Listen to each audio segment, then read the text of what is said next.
तो GSTR1 चाहे monthly हो या फिर क्वार्टरली हो या फिर IFF स्कीम के अंडर में GSTR1 हो, तो यहाँ पे हम इसके बारे में डिटेल में समझेंगे और एक एक चीज मैं आपको यहाँ पे एक्सप्लोर करके बताऊंगा और लाइव करके दिखाऊंगा किस तरह से आप अपनी GSTR1 के रिटर्न को टैली से फाइल कर पाएंगे, जहां पे कि हमें मैनुअल काम कुछ नहीं करना है। लेकिन GSTR1 में कौन कौन से एरर आते हैं और उनको हमें कैसे रिजॉल्व करना है या फिर किन किन बातों का हमें ध्यान रखना है जीएसटी रिटर्न को फाइल करते टाइम पे, और लाइव पोर्टल में किस तरह से हमें GSTR के रिटर्न को फाइल करना है, उसके बारे में हम यहाँ पे डिटेल में समझते हैं। तो चलिए देखते हैं कि किस तरह से हमें ये प्रोसेस करना है। तो नमस्कार दोस्तों, मेरा नाम है वीरेंद्र कुगरेती और एक बार फिर से स्वागत करता हूं आपका टैली टेक्निकल चैनल पर। एक काम आपने जरूर करना है, आपने मेरे चैनल को सब्सक्राइब करना है, साथ में बेल आइकन को भी क्लिक करना है ताकि मेरी जो भी नई वीडियो जाएंगी उसकी नोटिफिकेशन आपको मिलती रहेगी और आपको मेरी नई वीडियो यूट्यूब में सर्च नहीं करनी पड़ेगी, जो कि आपके बहुत काम की होती है। GSTR1 को फाइल करने के लिए सबसे पहले हमें GSTR की रिपोर्ट में जाना पड़ेगा टैली में। तो उसके लिए हम चलते हैं डिस्प्ले, स्टैट्यूटरी रिपोर्ट्स और GST रिपोर्ट्स। यहाँ पे हम चलते हैं GSTR1 पे।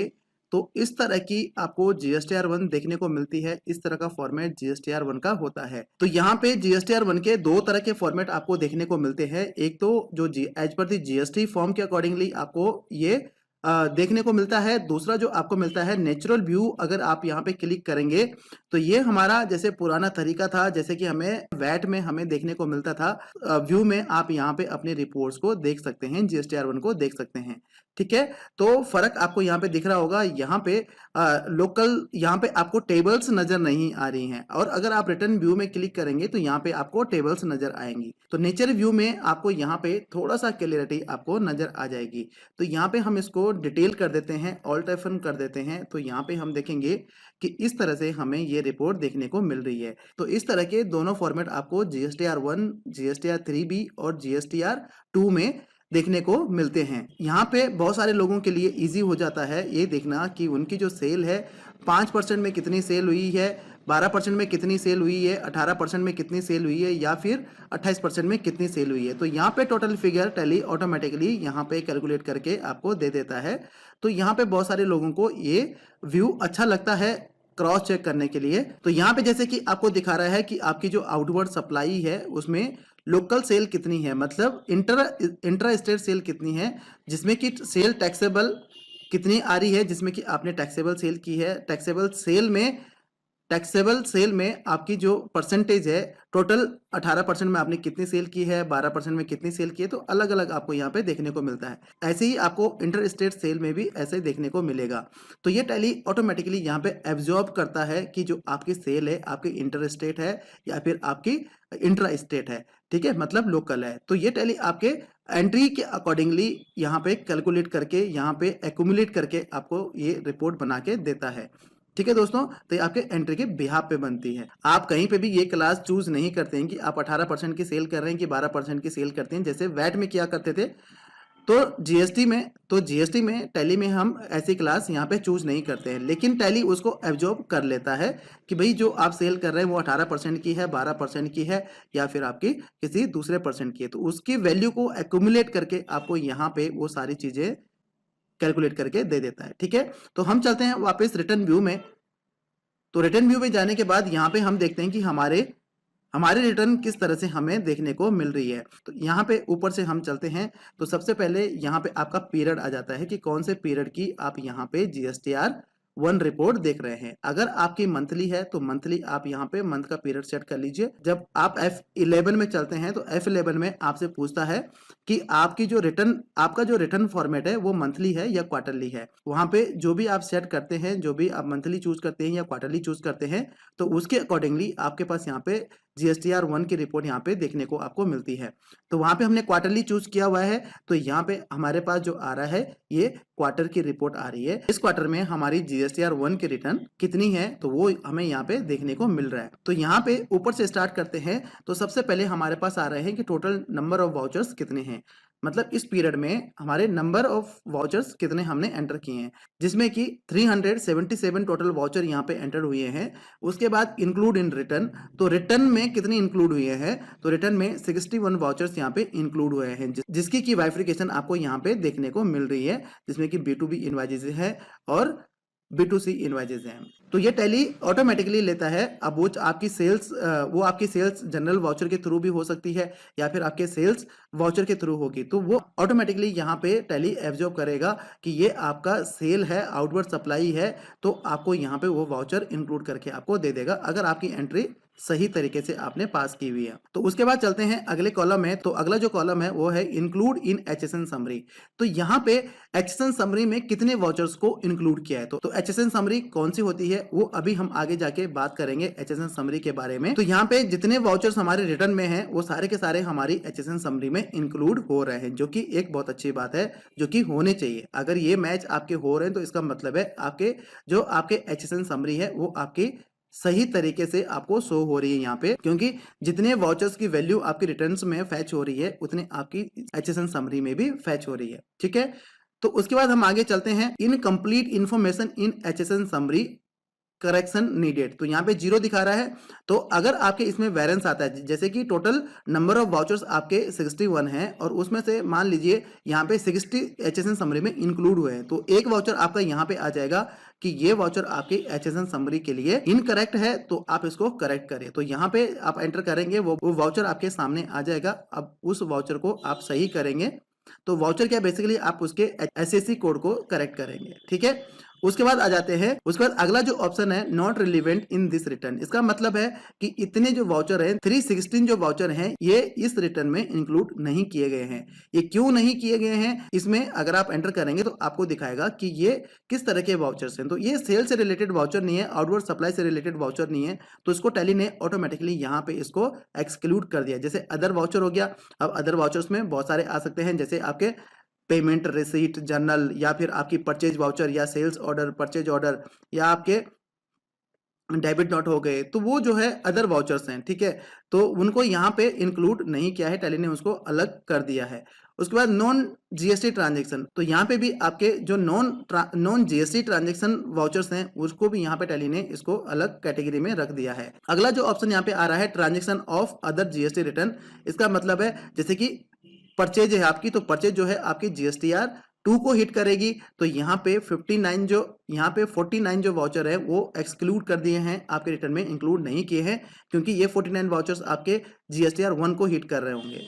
उसके बाद अनएडजस्ट एडवांस रिसीट, मतलब जो आपकी पेमेंट, जो आपकी रिसीट है, एडवांस रिसीट है, तो उनको भी यहाँ पे इंक्लूड नहीं किया गया है। उसके बाद आगे बढ़ते हैं। अनसर्टेन ट्रांजेक्शन करेक्शन नीडेड, मतलब अगर आपके वाउचर्स में कोई एरर है। अब जैसे कि यहाँ पे देखिए, यहाँ पे आपके 61 वाउचर्स इंक्लूड हुए हैं। अब इन 61 में से कुछ ऐसे वाउचर होंगे जिसमें कि कुछ करेक्शन रिक्वायर्ड है, कहीं गलती हमने कर रखी है, टैली ने उस गलती को फाइंड किया है, जिसकी वजह से उन वाउचर्स को रिटर्न में इंक्लूड नहीं किया गया है। तो वो आपके इस कॉलम में यहाँ पे आपको देखने को मिलेंगे नंबर ऑफ वाउचर्स के कितने आपके इनकरेक्ट हैं। तो जब तक आप इन वाउचर्स को करेक्ट नहीं करेंगे तब तक आप GST रिटर्न फाइल नहीं कर सकते हैं, जो कि गलत भी है। तो आपको वो सारे वाउचर्स यहाँ पे करेक्ट करने हैं। तो एरर आपके पास किस तरह के आ सकते हैं, जैसे कि आपने एंट्री करते टाइम पे कुछ गलती कर दी, आपने टैक्स गलत लगा दिया। ठीक है, क्लास आपने चूज किया था 18% का, लेकिन आपने वहां पे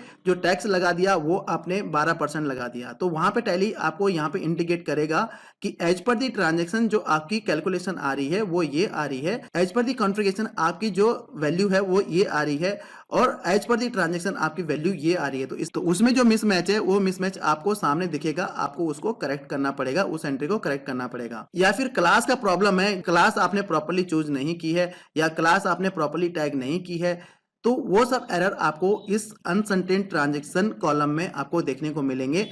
और उसमें एरर क्या है, टैली आपको उसको एक एक एरर बताएगा कि इस ट्रांजेक्शन में एरर क्या है।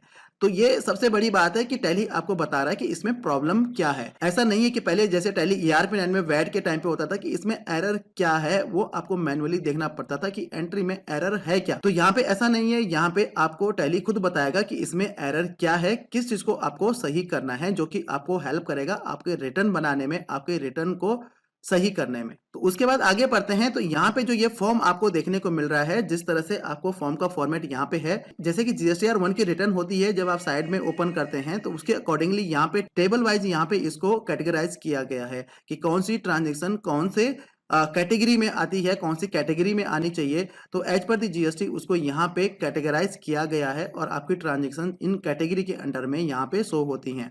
ठीक है, अब जैसे कि यहाँ पे फर्स्ट कॉलम है, जैसे कि यहाँ पे फर्स्ट कैटेगरी है number 1 B2B इनवाइजेस 4A 4B 4C 6B 6C, इस तरह की ट्रांजेक्शन आपकी कॉलम फर्स्ट में आती हैं। यहाँ पे अगर आप इसमें शिफ्ट एंटर करेंगे तो ये और भी ज्यादा नीचे एक्सप्लोर होके आ जाएगा कि इसमें टैक्सेबल सेल कितनी है, एग्जाम्प्टेड सेल आपने कितनी की है, नील रेटेड सेल आपने कितनी की है, उसके बाद रिवर्स चार्जेस में आपने कितनी सेल की है। तो वो सब फिगर्स आपको यहाँ पे ऑटोमेटिकली देखने को मिलेंगी।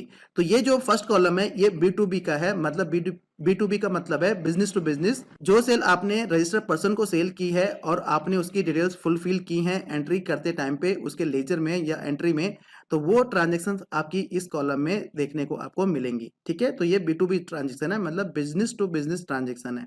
तो आगे बढ़ते हैं अगले कॉलम में B2C large invoices A1 5A 5B। तो यहाँ पे आपको B2C मतलब बिजनेस टू कंज्यूमर, मतलब जो अनरजिस्टर्ड पर्सन है उनको अगर आपने कोई सेल की है जो कि लार्ज अमाउंट है, वो जो इनवाइसेस है उन इनवाइसेस की वैल्यू आपको इस कॉलम में देखने को मिलेगी।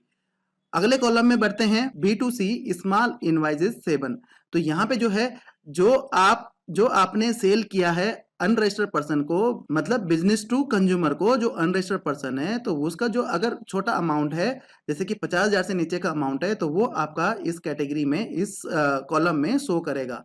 ठीक है, उसके बाद आता है credit oblique debit note registered, यानी कि 9B कॉलम। तो अगर आपने रजिस्टर्ड पर्सन को कोई डेबिट नोट या क्रेडिट नोट रेज किया है, इशू किया है, तो वो वाउचर की वैल्यू आपको यहाँ पे देखने को मिलेगी और यहाँ पे शो भी आपको करेगा कि कितने वाउचर्स जो है आपके डेबिट नोट और क्रेडिट नोट के यहाँ पे कैलकुलेट होके आए हैं जिनकी वैल्यू ये है। ठीक है, उसके बाद जो पांचवा कॉलम है, पांचवा कॉलम आपका 9B का है, जिसमें कि क्रेडिट नोट और डेबिट नोट जो है अनरजिस्टर्ड पर्सन को अगर आपने रेज किए हैं, इशू किए हैं, तो उनका जो वैल्यू है, उनका जो अमाउंट है वो आपको यहाँ पे देखने को मिलेगा। उसके बाद एक्सपोर्ट इनवाइजेस 6A। तो जो 6A वाला जो कॉलम है दोस्तों वो आपको एक्सपोर्ट इनवाइस का है, तो वो आपको यहाँ पे इस कॉलम में देखने को मिलेगा। उसके बाद टैक्स लायबिलिटी एडवांस रिसिप्ट, मतलब 11A.1 11A.2 का जो कॉलम है उसकी वैल्यू आपको 7 नंबर कॉलम में देखने को मिलेगी। अगर आपने टैक्स लायबिलिटी बुक की है एडवांस रिसीट की, जैसे कि रिवर्स चार्जेस की, तो वो आपको यहाँ पे देखने को मिलेगी। सेम एज आपका 8th कॉलम भी ऐसा ही है, adjustment of advance 11B.1 11B.2 जो कॉलम है उसकी एडजस्टमेंट आपको यहाँ पे देखने को मिलेगी, उसकी वैल्यू आपको यहाँ पे देखने को मिलेगी। उसके बाद 9 कॉलम है दोस्तों, लास्ट और 9 कॉलम है दोस्तों नील रेटेड इनवाइसेस, मतलब जो जीएसटीआर 1 में जो कॉलम आता है 8A 8B 8C 8D जो कॉलम आता है उसकी वैल्यू आपको यहाँ पे देखने को मिलेगी, मतलब नील रेटेड इनवाइसेस आपने कितने रेज किए हैं उनकी वैल्यू क्या है। तो यहां से हम आगे बढ़ते हैं, तो यहाँ पे एचएसएन समरी है और डॉक्यूमेंट समरी है। तो एचएसएन समरी हम अभी देखेंगे, पहले हम डॉक्यूमेंट समरी की बात कर लेते हैं। तो डॉक्यूमेंट समरी में हम एंटर करते हैं। तो डॉक्यूमेंट समरी में जैसे हम एंटर करेंगे तो यहाँ पे आपको टोटल डॉक्यूमेंट्स बताएगा कि आपने कितने इनवाइसेस रेज किए हैं, कितने इनवाइसेस आपके इशू हुए हैं, कितने कैंसिल्ड हैं और कौन से सीरियल नंबर से आपका स्टार्ट हुआ है, कौन से सीरियल नंबर में एंड हुआ है इस पर्टिकुलर पीरियड में जो कि जीएसटीआर 1 की रिटर्न आप भर रहे हैं। ठीक है, तो इससे क्या होगा, इससे आपके ये इंफॉर्मेशन आपके जीएसटी पोर्टल में जाएगी कि जो आपकी डॉक्यूमेंट समरी की जो रिपोर्ट है वहां पे उस कॉलम में ये रिपोर्ट जाएगी कि आपका जो स्टार्टिंग नंबर है इनवाइसिंग का वो कितने से स्टार्ट हुआ है और कहां पर आपने एंड किया है, जिसमें से कि टोटल इनवाइस आपने कितने, जिसमें कि नेट इनवाइस आपने कितने रेज किए हैं जिनकी वैल्यू जो है रिटर्न में रिफ्लेक्ट हो रही है और उसमें से कितने आपने कैंसिल किए हैं, वो सारी डिटेल्स आपकी यहाँ पे देखने को मिलेगी। तो अब बात करते हैं दोस्तों एचएसएन ऑब्लिक एसएससी समरी, जो कि बहुत इंपॉर्टेंट है। तो इसको हम एंटर करते हैं। तो यहाँ पे आपको इस तरह से ये रिपोर्ट देखने को मिलती है। तो यहाँ पे आपने कुछ चीजों का ध्यान रखना है जिससे कि आपको रिटर्न भरने में कोई प्रॉब्लम ना आए। ठीक है, तो यहाँ पे देखिए, यहाँ पे आपको सारे इनवाइसेस दिखा रहा है जो हमारे 61 इनवाइसेस है जो कि हमारे रिटर्न में इंक्लूड हो रहे हैं, मतलब रिटर्न में उनकी वैल्यू फैच हो रही है। तो उन सब के जो HSN है उनके अंदर जो हमने HSN यूज किए हैं वो HSN हमारे यहाँ पे शो हो रहे हैं। ठीक है, तो यहाँ पे हमारे HSN वाइज हमें यहाँ पे वैल्यू देखने को मिलती है। तो जैसे कि यहाँ पे हमारा जो पहला HSN है उसमें कितनी क्वांटिटी आपने सेल की है, तो यहाँ पे हमारी क्वांटिटी आ रही है। अगर आपने उसकी कैटेगरी गुड्स में है, ठीक है, अगर आपने गुड्स सेल किया है और आपने उसकी कैटेगरी को सही ढंग से उसकी कैटेगराइज किया है, मतलब कॉन्फ़िगरेशन GST की कॉन्फ़िगरेशन प्रॉपर की है, तो यहाँ पे आपको एक्यूरेटली देखने को मिलेगा। तो GST की कॉन्फ़िगरेशन मैंने आपको फर्स्ट पार्ट में बताई है इस कोर्स के, तो फर्स्ट वाली वीडियो आप मिस मत करिएगा। वहां पे मैंने इसके ऊपर पूरा चैप्टर बनाया है और किस तरह से सेल्स इनवाइस को पास करना है, किस तरह से आपने परचेज इनवाइस को पास करना है, तो हर तरह की एंट्री हमने वहां पे की है। इस कोर्स का फर्स्ट पार्ट आप मिस मत करिएगा। ठीक है, तो जैसे फर्स्ट वाला यहाँ पे HSN हमें दिख रहा है, उसका टाइप ऑफ सप्लाई क्या है, तो गुड्स है। उसका UQC क्या है, उसका UQC नंबर्स में है। उसकी टोटल क्वांटिटी हमने कितनी सेल की है इन सभी वाउचर्स में, जिसकी वैल्यू यहाँ पे आ रही है। तो 4 क्वांटिटी हमने सेल की है, उसकी टोटल वैल्यू कितनी बनती है। और यहाँ पे रेट आता है, ये जो HSN है उसमें रेट क्या है, ठीक है, और उसकी वैल्यू क्या है, रेट की वैल्यू क्या है। तो यहाँ पे बहुत सारे लोगों को दिक्कत आती है जब वो GST की रिटर्न फाइल करते हैं, GSTR 1 की रिटर्न फाइल करते हैं, उस टाइम पे रिटर्न के साथ साथ HSN समरी अपलोड नहीं होती है, या फिर पुराना रिलीज टैली का कोई यूज कर रहे हैं और उसकी वजह से यहाँ पे GST रेट नहीं आ रहा है। जैसे टैली ERP9 आप यूज कर रहे हैं, या फिर टैली प्राइम का पुराना वर्जन आप यूज कर रहे हैं, 2.0 से नीचे का वर्जन यूज कर रहे हैं, तो उस केस में यहाँ पे आपको ये देखने को नहीं मिलेगा। तो इस चीज का आप ध्यान रखिएगा। अगर आपने टैली से रिटर्न फाइल करना है, GSTR 1 फाइल करना है, तो उसके लिए आपके पास आपका रिलीज अपडेट होना चाहिए। टैली प्राइम का 2.0 रिलीज ही आपको यूज करना चाहिए, या उससे ऊपर का रिलीज यूज करना चाहिए। तो यहाँ पे और भी आपने क्या ध्यान रखना है, जो आपके HSN है, HSN प्रॉपरली आप HSN को कॉन्फ़िगर करके रखिए। साथ ही साथ जो उनकी डिस्क्रिप्शन है उसको भी सही ढंग से आप वहां पे टाइप करके रखिए, मतलब वहां पे फैच करके रखिए। ठीक है, हर एक आइटम की आपने यहाँ पे HSN कोड और HSN की डिस्क्रिप्शन डालनी है। अब यहाँ पे बहुत सारे लोग गलती क्या करते हैं कि मान लीजिए हमारी 2 आइटम है जिनका HSN कोड सेम है, तो उस केस में क्या करते हैं, उन दोनों में जो डिस्क्रिप्शन है वो अलग है। तो डिस्क्रिप्शन यहाँ पे आपने अगर HSN एक है तो उनकी डिस्क्रिप्शन भी एक ही होनी चाहिए। अगर आपके अलग अलग डिस्क्रिप्शन होंगे तो यहाँ पे आपको ये HSN 2 बार ही शो करेगा, जिसमें कि डुप्लीकेसी का प्रॉब्लम आएगा और रिटर्न जब आप फाइल करेंगे वहां पे आपकी HSN समरी अपलोड नहीं होगी। तो आपने ध्यान देना है, जो आपका HSN है सभी आइटम में जो आइटम उस HSN से बिलोंग करती हैं, तो उसमें उसका HSN और उसका डिस्क्रिप्शन आपका सेम होना चाहिए। ऐसे ही आपके सर्विस के केस में भी है। अगर आपका सर्विस इनवाइस है, अगर आपने सर्विस इनवाइस रेज किए हैं और आपके जो HSN है वो अलग अलग हैं, तो अलग अलग HSN के लिए अलग अलग डिस्क्रिप्शन ही यूज करिएगा। या फिर ऐसा नहीं कि आपके मल्टीपल लेजर हैं, मल्टीपल आपने जो है सर्विस के लेजर बना रखे हैं, सर्विस सेल के लेजर बना रखे हैं, और उनमें आपने जो HSN कोड है सेम डाला है लेकिन उनकी डिस्क्रिप्शन अलग डाली है। तो ऐसा बिल्कुल नहीं करना है, इस चीज का आपने यहाँ पे ध्यान रखना है। तो जो आपका HSN है उसका जो डिस्क्रिप्शन है वो भी आपने सेम रखना है। उससे क्या होगा, आपकी जो यहाँ पे जो वैल्यू है ये आपके कंसोलिडेट होके आएगी। अब मान लीजिए इस HSN के अंदर आपके हजारों आइटम है, अब हजारों आइटम में आपके बहुत सारे इनवाइजेस इंक्लूडेड हैं। ठीक है, तो ये टैली क्या करेगा, यहाँ पे टैली उन सभी इनवाइजेस से उन पर्टिकुलर HSN आइटम की वैल्यू यहाँ पे कैलकुलेट करके कंसोलिडेट करके आपको देगा। ठीक है, तो इस चीज का आपने ध्यान रखना है, यहाँ पे हर एक चीज आपकी सही तरीके से यहाँ पे इंप्लीमेंट होनी चाहिए। ठीक है, तो यहाँ से बाहर चलते हैं। अब यहाँ पे हम समझते हैं कि हमें ये रिटर्न GST के पोर्टल में फाइल कैसे करनी है, यहाँ से JSON फाइल को कैसे जनरेट करना है और उसको GST के पोर्टल पे किस तरह से हमें अपलोड करना है।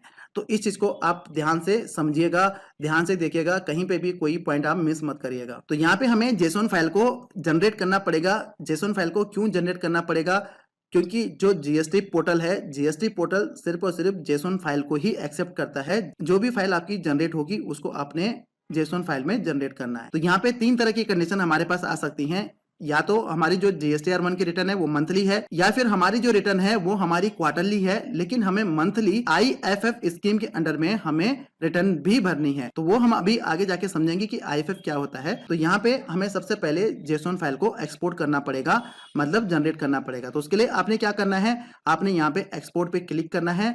एक्सपोर्ट पे क्लिक करने के बाद यहाँ पे आपने फर्स्ट ऑप्शन चूज कर लेना है ई रिटर्न। तो जैसे आप ई रिटर्न को यहाँ पे चूज करेंगे तो यहाँ पे आपके पास 3 ऑप्शन आपको यहाँ पे देखने को मिलते हैं। एक तो आता है आपका CSV फॉर्मेट, दूसरा आता है एक्सेल फॉर्मेट और तीसरा आता है जेसन फॉर्मेट।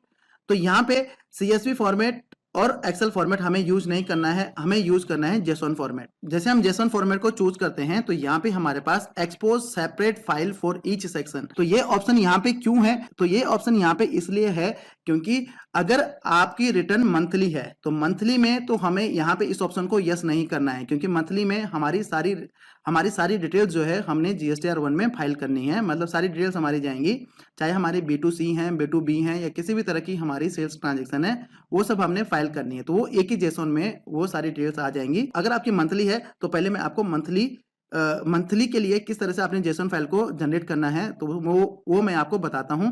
तो यहाँ पे इस ऑप्शन को मंथली में आपने नो रखना है। उसके बाद कहाँ पे आप इसको एक्सपोर्ट करना चाहते हैं तो मैं यहाँ पे डमी फोल्डर में इसको एक्सपोर्ट कर देता हूँ। उसके बाद फाइल नेम, तो ये फाइल नेम आपने चेंज नहीं करना है, ये आपने ध्यान रखना है क्योंकि इसमें आपका GST नंबर, आपका मंथ, क्वार्टर सब कुछ यहाँ पे इसके नाम में जो है इनबिल्ट रहता है, तो आपने इसको चेंज नहीं करना है। उसके बाद आता है एक्सपोर्ट HSN/SSC समरी। तो जो GSTR1 जाती है तो GSTR1 में हमारी HSN और SSC समरी भी अपलोड होनी चाहिए, जैसे कि गवर्नमेंट ने इसके लिए कंपलसरी कर दिया है। तो ये हमारा यस होना चाहिए। उसके साथ साथ एक्सपोर्ट डॉक्यूमेंट समरी, ये भी हमारा यस होना चाहिए। ऑल वाउचर, तो यहाँ पे हमें इसको ऑल वाउचर लेना है। तो ये जो मैं आपको बता रहा हूँ ये मंथली के लिए, तो इसको हमने यहाँ पे चूज कर लिया। अब मैं इसको सेंड कर दूंगा, तो सेंड करते ही मेरे पास यहाँ पे हमारी जेसन फाइल जो है GSTR1 की जेसन फाइल हमारे पास यहाँ पे एक्सपोर्ट हो चुकी है मंथली के लिए। तो यहाँ पे वापस टैली में चलते हैं। तो अब मैं आपको बताता हूँ कि IFF रिटर्न के लिए आपने जेसन फाइल को किस तरह से एक्सपोर्ट करना है। IFF होता क्या है वो हम अभी थोड़ा सा आगे समझेंगे, लेकिन यहाँ पे पहले हम समझ लेते हैं कि IFF रिटर्न के लिए हमें GSTR1 की जेसन फाइल को किस तरह से एक्सपोर्ट करना है। तो यहाँ पे हम एक्सपोर्ट पे क्लिक करेंगे, रिटर्न पे क्लिक करेंगे, उसके बाद यहाँ पे जेसन फाइल ले लेंगे। अब यहाँ पे हमें करना है export separate file for each section, ठीक है। तो इसको हम यहाँ पे यस कर देंगे। उसके बाद से मैं वही फोल्डर यहाँ पे चूज कर लेता हूँ। यहाँ पे HSN समरी को यस रखता हूँ, डॉक्यूमेंट समरी को यस रखता हूँ और यहाँ पे ऑल वाउचर्स को यहाँ पे चूज कर लेता हूँ। तो इसको एंटर कर देता हूँ। अब यहाँ पे सेंड से पहले जहाँ पे मैंने ये फाइल एक्सपोर्ट करनी है वहां पे ऑलरेडी फाइल है, तो आप कंफ्यूज ना हो, तो पहले मैं ये फाइल यहाँ से डिलीट कर देता हूँ। तो अब हम इसको सेंड कर देते हैं। जैसे हमने सेंड पे क्लिक किया तो सेंड पे क्लिक करने के बाद यहाँ पे देखिए, यहाँ पे आपके पास 4 फाइल यहाँ पे एक्सपोर्ट हो चुकी हैं। चारों के चारों फाइल आपकी जेसन फाइल हैं। तो ये क्या है तो इसके बारे में हम आगे समझेंगे जब हम GST लॉगिन पे जाएंगे और वहां पे हम फाइल करेंगे IFF स्कीम, ठीक है। तो यहाँ पे मैं एक फोल्डर बना देता हूँ और ये इस फोल्डर में मैं वो चारों फाइल रख देता हूँ ताकि आपको समझने में आसानी हो। तो ये मैंने रख दिया और ये चारों फाइल जो है मैं यहाँ से कट करके मैं इस फोल्डर में पेस्ट कर देता हूँ, ठीक है। तो ये हमारी IFF के लिए हो गया। तो ये चारों फाइल क्यों है ये अभी हम आगे समझेंगे जब हम GST पोर्टल में रिटर्न फाइल करेंगे, ठीक है। अब हम बात करते हैं क्वार्टरली रिटर्न के लिए। तो क्वार्टरली रिटर्न में 2 कंडीशन आपके पास हो सकती हैं। IFF स्कीम के अंडर में अपनी रिटर्न्स नहीं भरी है, मतलब आपका जो रिटर्न टाइप है आपका क्वार्टरली है, लेकिन आपने मंथली IFF स्कीम के अंडर में डिटेल्स अपलोड नहीं की है, मतलब रिटर्न नहीं भरी है। IFF की रिटर्न IFF स्कीम में रिटर्न नहीं भरी है GSTR1 की। तो उस केस में आप क्या करेंगे, तो देखिए यहाँ पे हमारा जो ये है ये क्वार्टरली है। तो मंथली में आपका जो ये पीरियड होना चाहिए वो मंथली होना चाहिए और क्वार्टरली में आपका ये जो है क्वार्टरली पीरियड होना चाहिए, ठीक है। तो एक्सपोर्ट पे चलते हैं, ई रिटर्न पे चलते हैं और यहाँ पे हम जेसन फाइल को एक्सपोर्ट कर देते हैं। तो यहाँ पे हमने इसको यस नहीं करना है। यहाँ पे देखिए export separate file for each section, इसको हमने यस नहीं करना है क्वार्टरली में और मंथली में, ठीक है। तो ये हम ले लेते हैं और ये हम इसको सेव कर देते हैं, ठीक है। तो ये हमने एक्सपोर्ट कर दिया और एक्सपोर्ट करने के बाद में देखिए GSTR1 की क्वार्टरली फाइल हमारे पास यहाँ पे आ चुकी है। यहाँ पे देखिए मंथ भी आ रहा है जुलाई टू सितंबर, ठीक है। और अगर आपने मंथली, क्योंकि जब मैंने आपको मंथली फाइल एक्सपोर्ट करने के लिए बताया था उस टाइम पे मैंने यहाँ पे पीरियड चेंज नहीं किया था, तो आप पीरियड चेंज कर लीजिएगा जिस मंथ में भी आप अपनी GSTR1 को फाइल कर रहे हैं, जिस मंथ की GSTR1 आप फाइल कर रहे हैं, ठीक है। यहाँ पे देखिए दोनों फाइल में यहाँ पे डिफरेंस है। यहाँ पे जो फर्स्ट वाली हमें दिख रही है ये हमारी मंथली है, क्योंकि यहाँ पे दिखाया गया है जुलाई टू जुलाई, ठीक है। तो इसका मतलब ये मंथली रिटर्न के लिए हमारी जेसन फाइल है। और दूसरी वाली जो हमने क्वार्टर के लिए एक्सपोर्ट किया था तो यहाँ पे आपके पास दिखा रहा है जुलाई टू सितंबर, यानी कि जुलाई टू सितंबर वाले क्वार्टर की है, ठीक है, मतलब सेकेंड क्वार्टर की है, ठीक है। और आईएफएफ के लिए आपके पास यहाँ पे ये फाइल है। तो दोस्तों अगर आपके कोई क्वेश्चन है, कहीं पे आपको समझ नहीं आ रहा है, तो प्लीज आप मुझे कमेंट बॉक्स में कमेंट करिए, मैं पूरी कोशिश करूंगा उसका आपको जवाब देने की, और हो सके तो उसके ऊपर प्रॉपर एक वीडियो बना के मैं अपने चैनल पे अपलोड कर दूंगा, ताकि आपको जीएसटी रिटर्न को फाइल करने में प्रॉब्लम ना आए, क्योंकि रिटर्न फाइल करना बहुत रिस्पॉन्सिबिलिटी वाला काम है, यहाँ पे गलती नहीं होनी चाहिए दोस्तों। अब हमें जीएसटी पोर्टल पे लॉगिन करना है, और लॉगिन करने के बाद हमें ये फाइल्स को अपलोड करना है, मतलब रिटर्न फाइल करनी है। पोर्टल को लॉगिन करना पड़ेगा, तो यहाँ पे हमें वेबसाइट पे जाना है www.gst.gov.in। तो यहाँ पे हमें पोर्टल को लॉगिन कर देना है जिसकी हमें रिटर्न फाइल करनी है। तो यहाँ पे मैं इसको लॉगिन कर देता हूँ। तो यहाँ पे मैंने पोर्टल को लॉगिन कर दिया है। अब हमें यहाँ पे क्लिक करना है रिटर्न डैशबोर्ड पे। तो यहाँ पे मैं रिटर्न डैशबोर्ड पे क्लिक कर देता हूँ। तो इस तरह से हमारे पास यहाँ पे रिटर्न फाइल करने के लिए ऑप्शन आ जाता है, जहाँ पे कि हमें चूज करना है कि कौन से मंथ की कौन से क्वार्टर की रिटर्न हमें फाइल करनी है। तो यहाँ पे हम सबसे पहले normal monthly GSTR 1 return file करेंगे, जिसमें कि आईएफएफ नहीं है, मतलब आईएफएफ की स्कीम नहीं है। तो मंथली रिटर्न कैसे फाइल करनी है, सबसे पहले हम इसके बारे में जानते हैं। तो यहाँ पे हमें फाइनेंशियल ईयर चूज कर लेना है, कौन से फाइनेंशियल ईयर की हमें रिटर्न भेजनी है। उसके बाद हमें क्वार्टर चूज करना है, जिस क्वार्टर की हमें रिटर्न भेजनी है। उसके बाद यहाँ पे हमें पर्टिकुलर मंथ चूज करना है, जिस मंथ की हमें जीएसटीआर 1 फाइल करनी है। तो मंथ मैंने चूज कर लिया। उसके बाद यहाँ पे सर्च कर लेते हैं। तो जैसे हम सर्च करते हैं तो यहाँ पे जो पोर्टल मैंने लॉगिन किया है, जो उसका रिटर्न टाइप है वो क्वार्टरली है। तो यहाँ पे देखिए हमारे पास जीएसटीआर 1 का ऑप्शन नहीं आ रहा है, जीएसटीआर 3 का ऑप्शन नहीं आ रहा है, क्योंकि अगर आपका क्वार्टरली रिटर्न टाइप है उस केस में आपको मंथली में वो ऑप्शन आपको शो नहीं होंगे। सिर्फ और सिर्फ आपको ये ऑप्शन शो होंगे जिसमें कि आपको यहाँ पे आईएफएफ की फैसिलिटीज दी जाती है। मतलब आप यहाँ पे मंथली आईएफएफ की रिटर्न फाइल कर सकते हैं, जीएसटीआर 1 की डिटेल्स को आईएफएफ स्कीम में अपलोड कर सकते हैं, जो कि हम अभी सीखने वाले हैं। तो यहाँ पे आपको किस तरह से पोर्टल शो होगा वो मैं आपको यहाँ पे बता देता हूँ। तो मंथली रिटर्न के लिए आपको जैसे आप मंथ चूज करेंगे तो इस तरह से आपको यहाँ पे ऑप्शन देखने को मिलेंगे। तो यहाँ पे आपने जीएसटीआर 1 पे प्रिपेयर ऑफलाइन पे क्लिक करना है। ये मंथली के लिए बता रहा हूँ। तो जीएसटीआर 1 वाले कॉलम में प्रिपेयर ऑफलाइन पे क्लिक करना है, और उसके बाद आपने क्या करना है, यहाँ पे इस तरह के विंडो आपके पास ओपन हो जाएगी।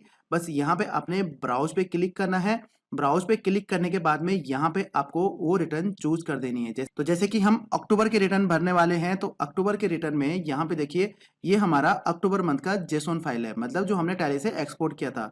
तो इस फाइल में देखिए स्पेशली लिखा हुआ है जीएसटीआर 1, हमारा जीएसटी नंबर आ गया।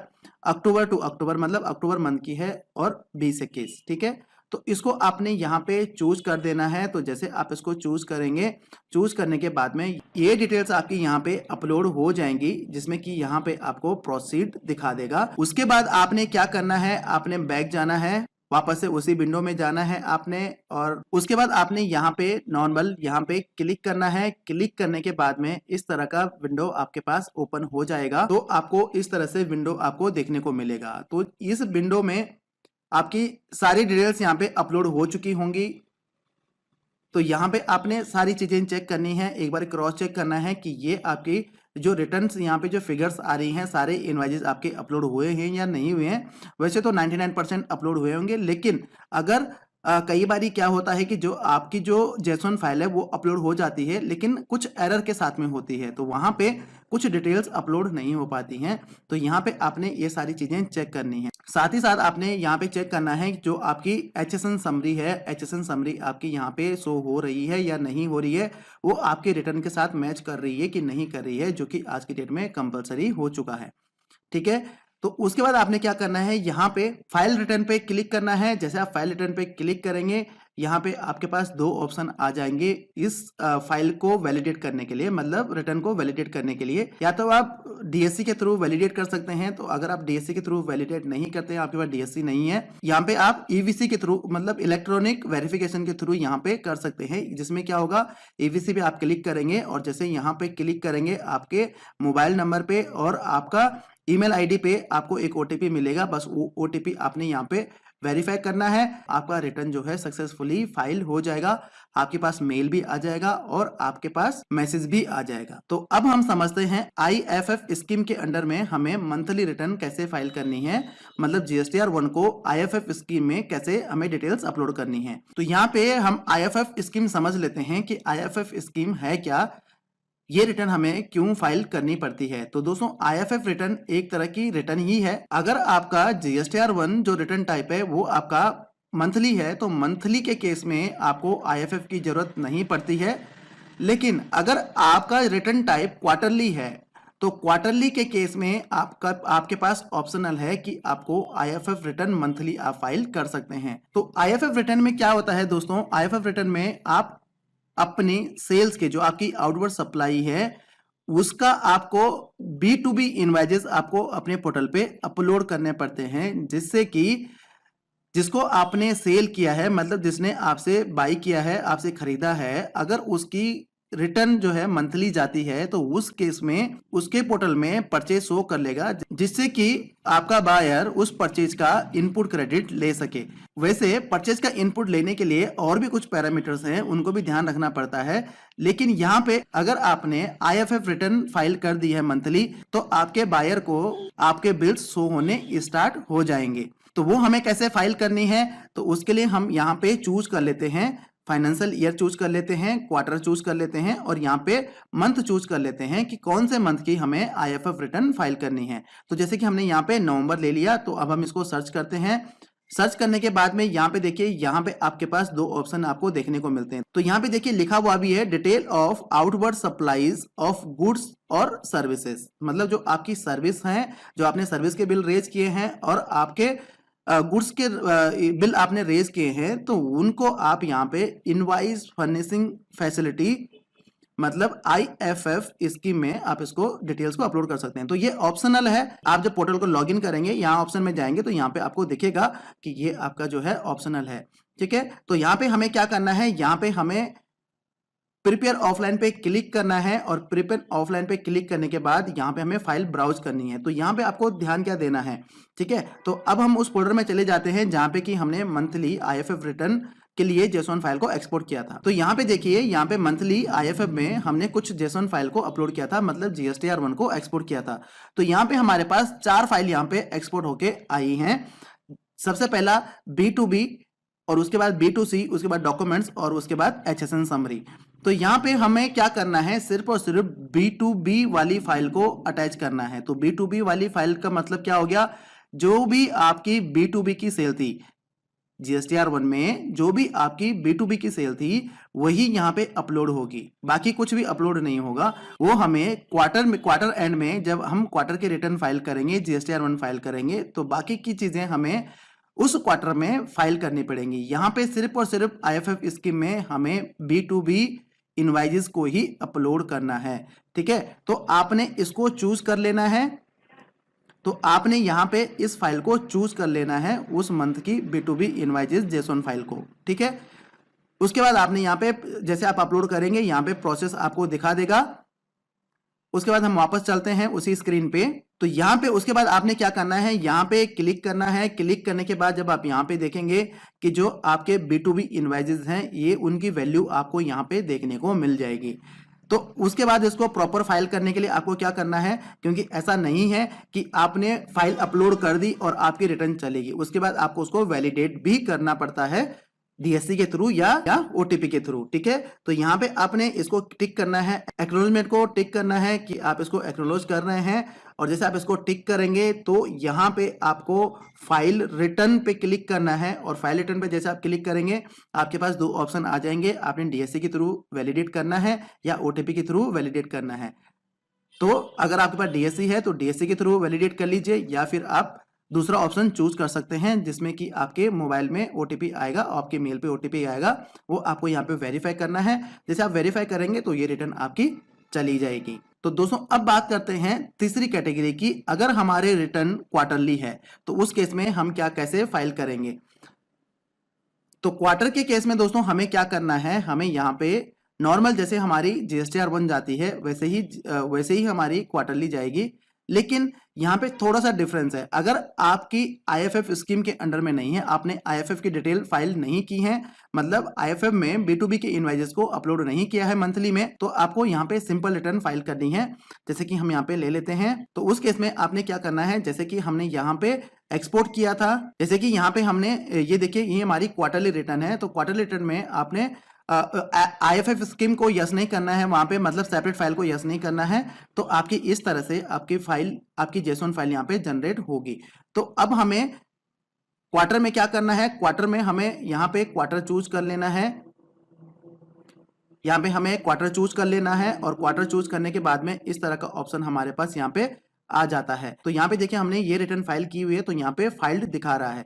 तो जब आप ओटीपी से वेरीफाई कर देते हैं तो उसके बाद यहाँ पे जो स्टेटस है आपका ये फाइल दिखा देता है, इसका स्टेटस फाइल हो जाता है। ठीक है, तो यहाँ पे क्वार्टर रिटर्न के लिए आपने क्वार्टर चूज कर लेना है। उसके बाद इस तरह की विंडो आपको यहाँ पे देखने को मिलेगी, और यहाँ पे आपने प्रीफेयर ऑफलाइन पे क्लिक करना है। उसके बाद आपने ये फाइल जो आपने क्वार्टरली GSTR1 जो जेसोन फाइल है आपकी, इसको आपने अपलोड कर देना है। सेम प्रोसेस यहाँ पे भी है, फाइल प्रोसीड करके आपने ओटीपी से वैलिडेट कर देना है। तो ये आपकी रिटर्न चली जाएगी, GSTR1 की क्वार्टरली रिटर्न चली जाएगी। लेकिन ध्यान रखिएगा, जैसे आप GSTR1 पे जाएंगे तो क्वार्टरली जो आपके इनवाइसेस हैं वो क्या आपके समरी में, यहाँ पे देखिए एक्सेशन समरी आती है, B2B की वैल्यू आपको सही दिख रही है या नहीं दिख रही है, जैसे कि आपको टैली में दिखा रहा है, या फिर आपके B2C में सही दिख रहा है, क्रेडिट नोट, डेबिट नोट, यहाँ पे वैल्यू सही आ रही है कि नहीं आ रही है। साथ ही साथ आपने यहाँ पे HSN समरी को भी यहाँ पे चेक करना है। तो यहाँ पे जो आपकी HSN समरी में जो आपकी ये टैक्सेबल वैल्यू आ रही है या टोटल टैक्स लायबिलिटी आ रही है, ये आपके मैच होनी चाहिए आपके सारे इनवाइसेस से। ठीक है, आपने B2B या B2C जिसमें भी आपने B2B में जो वैल्यू आ रही है, B2C में जो वैल्यू आ रही है, तो या फिर आपके इंपोर्ट हो गया, जो भी आपकी आउटवर्ड सप्लाई है, उन सब की वैल्यू से यहाँ पे मैच होनी चाहिए। तो उसके बाद अगर आप इसको एंटर करेंगे तो यहाँ पे आपको इसकी डिटेल्स भी दिखेगी कि कौन से HSN की क्या वैल्यू आपको यहाँ पे दिख रही है। तो ये फाइल करना मैंडेटरी है। अगर आप ये फाइल नहीं करते हैं तो आपको डेफिनेटली प्रॉब्लम आएगी, आपकी रिटर्न प्रॉपर नहीं जाएगी। ठीक है, तो ये हो गया। उसके बाद आप इसको वैलिडेट करके आपकी रिटर्न चली जाएगी। तो इस तरह से आप अपनी GSTR1 की रिटर्न को फाइल कर सकते हैं। अगर आपको कोई भी दिक्कत आती है तो आप मुझे कमेंट करिए, डेफिनेटली मैं आपको रिप्लाई करूंगा। अगर एक ही तरह के क्वेश्चंस आप बहुत सारे लोगों के होंगे तो उसके लिए मैं एक वीडियो बना के भी अपलोड कर दूंगा दोस्तों। तो उम्मीद करता हूं कि ये चीज आपको प्रॉपर समझ आई होगी और आपको GST की रिटर्न भरने में कोई प्रॉब्लम नहीं आएगी।